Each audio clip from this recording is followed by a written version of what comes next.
First of all, for all the participants of this convention, both international and from here in Nigeria, please give yourselves a round of applause.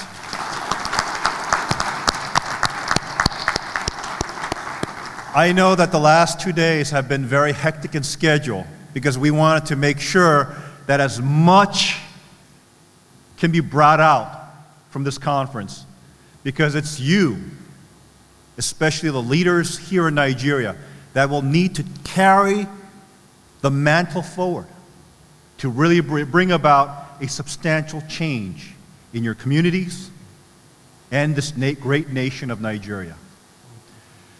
I know that you were challenged in many ways, but at the same time, I think many of you were enlightened by the hope and the possibility of this great moment in the history of your nation and this continent of Africa.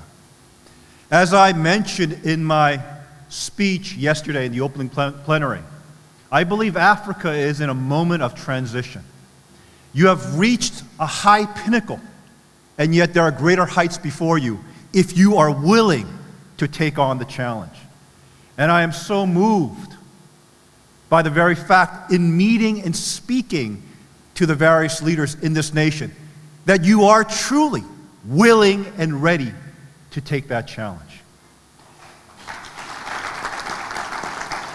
When I mentioned that this is an exciting moment in the history of this continent, is because this is really a break from the traditional relationship that this continent had with the developed world.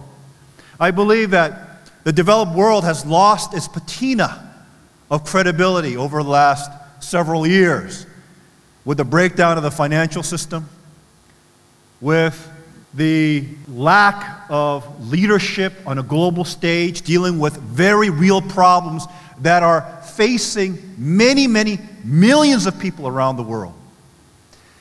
In this vacuum, there's an opportunity for new leadership to rise, setting a new precedent. Now, being from somebody from a developed country, I call America my home today.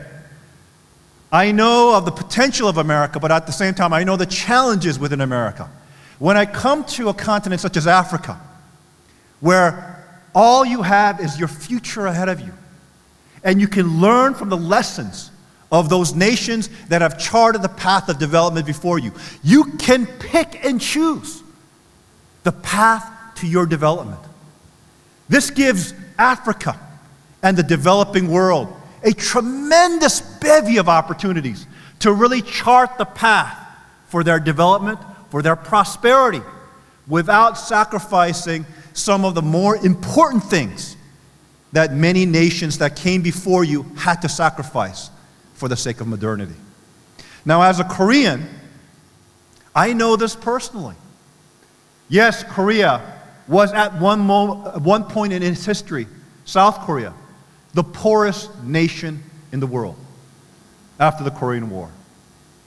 It was poorer than Nigeria. Yet today, 60 years later, it is the 12th largest economy in the world. The Korean people reached those heights because they chose to be self-reliant. They chose to determine their own future. And in one sense, they bought into the whole Western model of development, even giving up some of the most cherished and most important parts of their culture and tradition, one of which is the Korean family. I believe that the developing world in Southeast Asia, in Latin America, and in Africa can learn from these lessons, so they can chart a path for development that affects the lives in a positive way of all their citizens, but at the same time, do not lose something in the process. And I believe that through this vision of one family under God, and the fact that we are touching upon the core root issues that can bring about a peaceful, harmonious, united humanity, which are really our spirituality. rooted in principles and values and a common spiritual vision. Now, in the past, many institutions, organizations, individuals, and nations have tried to deal and tackle with the issue of conflict and peace and corruption. And they have done it through political or diplomatic means or economic aid. And they have done and followed that same paradigm over decades and decades and decades with the same result, without really resolving any major conflict in any part of our globe, without really sincerely dealing with the issue of peace, defining what that means, and without rooting out corruption that plagues all of our nations around the world, even in the developed world.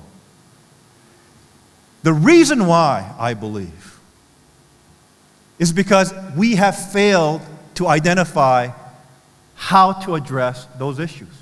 Those issues fall in the realm of ethics, morality, sense of right or wrong, that is tied to humanity's spirituality. And yet, no one and no organization have tried to deal with this from that perspective. Yes, in the past there were many interfaith initiatives, but remember that the interfaith initiatives of the past have been a vehicle to promote one's faith tradition and gain acceptance by other faith traditions. The interfaith approach of GPF, which is different from the interfaith approaches of the past, is that instead of using interfaith as a vehicle to just receive acceptance by other faith traditions, we have taken the approach that there is a common vision that motivates and animates all of humanity. And that vision is one family under God. But more importantly, there is a common thread that exists in all the faith traditions that articulates and identifies universal principles and values as the guiding compass of our daily lives. In other words, faith traditions and people of faith have more in common than they do differences. I would say that 80% of what we believe in, what we aspire to, what we have in terms of a common ethic are identical. Maybe 10 to 20% in terms of our theology, our doctrine might differ. Yet, it has been always that 10 to 20% that has been the reason why people of faith have never come together. Well, GPF is offering a new platform that we should come together on common ground to deal with the common issue of our common humanity, and that is to build one family under God. Thank you very much. The amazing thing is, I remember when we embarked on this journey several years ago, and I started taking this message all around the world. There were those cynics that would say, oh, one family under God sounds too much like a Christian message. Will it work in the Muslim world? Well, one family under God sounds too much like an Abrahamic faith message. Will it work in the Buddhist and Hindu world? I think GPF over the years have developed a track record as we went to every single continent around the world, meeting, engaging with people of faith of all different faith traditions. If you look at this panel today, we have a Methodist, we have a Muslim, we have a Jain, we have Christians, we have Hindus, we have white, black, American, African, Korean. In other words, all those pretensions we hold to the side because we recognize our common humanity and our common destiny together through the vision of one family under God. And we can come together in agreement because we share common principles and values that can move the human family forward in building a world of peace. And I think that is the great contribution of this great work. It is a tremendous honor for me to come to this nation of Nigeria, the largest nation on the continent. You know, I was told, not by a Kenyan,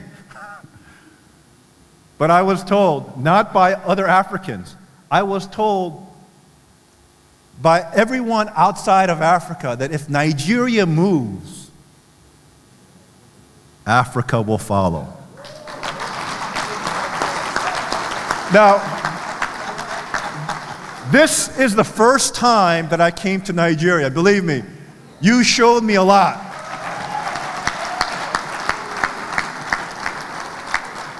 You know, many times I tell my staff, I come to these nations and I never have the chance to go around and actually see the nation itself. Usually I'm stuck in this conference, I'm stuck in meetings, but actually I value those meetings the most as I met with the leaders of this nation. Because as I said in my speech, I do not see the true value of this nation in its resources, although you have tremendous resources. You have tremendous potential.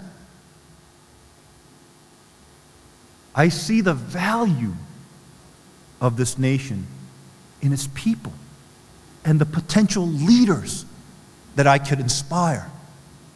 Hopefully put a spark in them. Allow them to dream big for this nation and for this great continent of Africa. It is in those meetings that I saw. I told Bishop Sunday, I'm amazed at Africans. You guys joke so much. I mean, everything is a joke.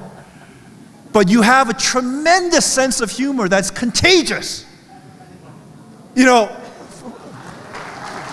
for someone who comes from outside of this continent, because we see in CNN and Fox News and the media all the time of all the problems that are happening here. We see the pictures of starving children, of conflict zones where tremendous horrors have been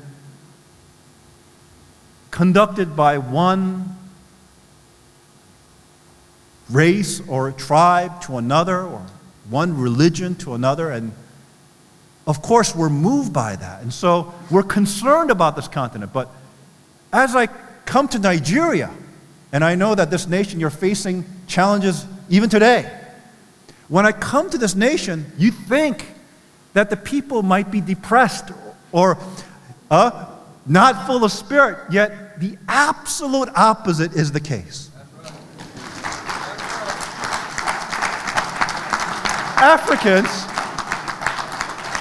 Africans have not been overwhelmed by their challenges. They have the spirit. They have the sense of hope to build a brighter future for themselves, their families, and their future generations. And that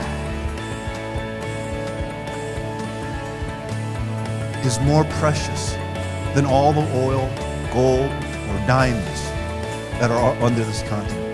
That is what will allow Africa to lift itself from its challenges and build a bright future for your children and your grandchildren. There always needs to be a first step.